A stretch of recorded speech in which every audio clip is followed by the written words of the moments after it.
Let's see what the side effects of letrozole are when they're used in fertility treatments. What is the commonest side effect of letrozole? It seems to affect close to 10 to 15% of women when they take letrozole. It tends to be hot flashes, which can cause increased sweating, occurs between 10 and 15% of cases.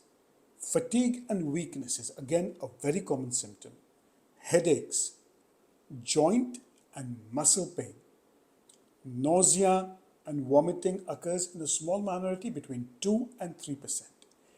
Dizziness may occur between 1 and 3% of cases. About 2% of women may complain of breast discomfort. Between 5 and 7% of women will have abdominal discomfort, and around 5% of women will have mood swings. Abnormal or vaginal spotting may occur between 1 and 2% of cases. Now, which are the less common side effects? And they tend to be visual disturbances, which occurs less than 1% of cases, including blurred vision and seeing more floaters.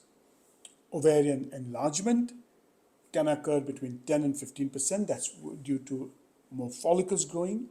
And we think that unlike clomiphene, which is letrozole is protective to the endometrium, around 2 to 3% of cases will have a thin endometrium. Very rarely, the serious side effects one is ovarian hyperstimulation syndrome, which is having a lot of follicles, which is rare, severe allergic reactions, and the risk of multiple pregnancies that come on. When you compare it to clomiphene, though, letrozole is more protective and has fewer side effects. It's more protective to the endometrium and has fewer side effects when you compare it with cervical mucus. Letrozole has less impact on cervical mucus.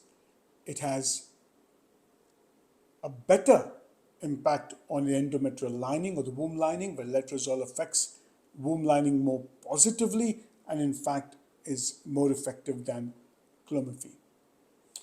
If you generally look at the duration of side effects, letrozole has a shorter half-life and thus the side effects tend to persist less compared again to clomiphene. For PCOS, letrozole has again become the mainstay of treatment, being more successful than clomiphene in polycystic ovarian syndrome ovulation induction. Now, if you see what precautions you need to take with letrozole, and they tend to be generally, if you suspect pregnancy, avoid taking letrozole. Always do a pregnancy test before you start it. Second, if you've got serious thyroid abnormalities and they're not being controlled, then do not take them till that is controlled.